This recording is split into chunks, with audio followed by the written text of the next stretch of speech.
भाई मिर्जापुर 3 पूरा सीजन देखकर खत्म करने के बाद मैं यही सोच रहा था कि इसको एक्सप्लेन कैसे करूं। तभी सोशल मीडिया पर मुझे एक फोटो मिली जिसमें सिर्फ 2 लाइन में इस सीजन को एक्सप्लेन कर दिया। ऐसा लिखने वाले को मेरा सल्यूट है।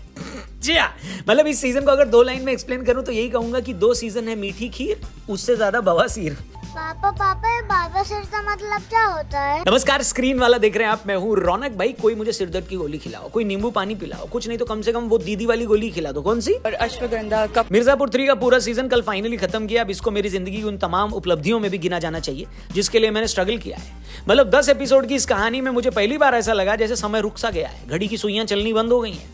बिहार के पुल भी इससे ज्यादा देर तक टिके रहते हैं, लेकिन इस सीजन में हमारी सारी एक्साइटमेंट उससे तेजी से भी गिर गई। मजा नहीं आ रहा है।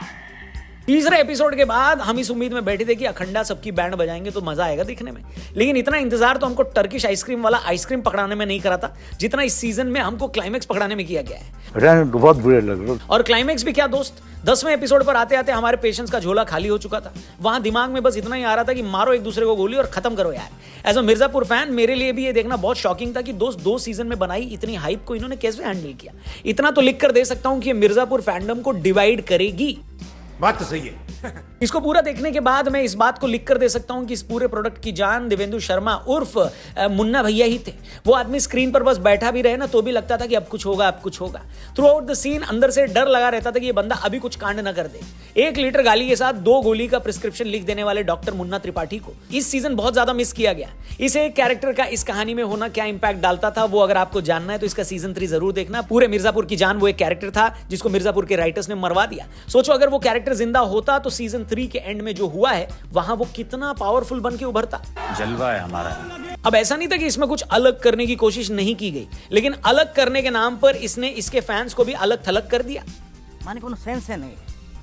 मिर्जापुर के फैंस जिस चीज के लिए इसके फैन बने थे उसमें थोड़ी कमी दिखी है। जैसे वो लाइट हार्टेड मोमेंट्स जो मिर्जापुर को मीम मटेरियल देते थे, वो मीम्स यूट्यूब कम्युनिटी के वीडियोस में नई जान भर देते थे। इसमें वो न के बराबर है। कहानी के डायनेमिक्स अभी तो टू द पॉइंट चलते जा रहे हैं, लेकिन जो इस कहानी का सेलिंग पॉइंट था यानी अखंडा त्रिपाठी, उस कैरेक्टर को ऑलमोस्ट वेस्ट कर दिया गया। मुझे ऐसा लग रहा है पंकज त्रिपाठी जैसा टैलेंट कुर्सी पर बैठे हुए भी कहानी को कंट्रोल करने की ताकत रखता है, लेकिन वहां कहीं ना कहीं राइटिंग में थोड़ा सा ये पीछे रह जाती है। वहीं एक चीज मुझे और ज्यादा डिसअपॉइंटिंग लगी वो ये कि भाई साहब शरद शुक्ला का कैरेक्टर सीजन की शुरुआत में इतने तगड़े मोमेंटम के साथ एंट्री मारता है, उसका इन्होंने कैसे यूज किया है? मतलब क्यों भाई साहब, अगर यही करना था तो झूठी उम्मीदें क्यों दिखाई?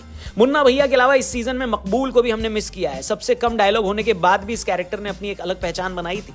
इस सीजन में वो एक बहुत बड़ा वैक्यूम है। अली फजल के कंधों पर यह सीजन भागा है। वो स्क्रीन पर गुड्डू पंडित बनकर जब भी आए हैं आपका इंटरेस्ट जगा रहता है, लेकिन भाई साहब उनके जाते ही आपका इंटरेस्ट भी चला जाता है। सब मिलाकर यह सीजन मेरे लिए कच्चा पक्का सा था। आपको कैसा लगा कमेंट करके बताना, और इसके बारे में आगे और भी डिटेल में बात करेंगे क्योंकि कुछ पॉइंट्स ऐसे भी हैं जो मेरे हिसाब से नहीं होते तो ज्यादा बेटर होता और होते तो और ज्यादा बेटर होता। कौन से हैं वो पॉइंट्स आगे की वीडियोस में बताऊंगा। फिलहाल ये वीडियो यहीं पर समाप्त करते हैं। चैनल सब्सक्राइब करके जाना। Thank you for watching screen वाला। जय हिंद।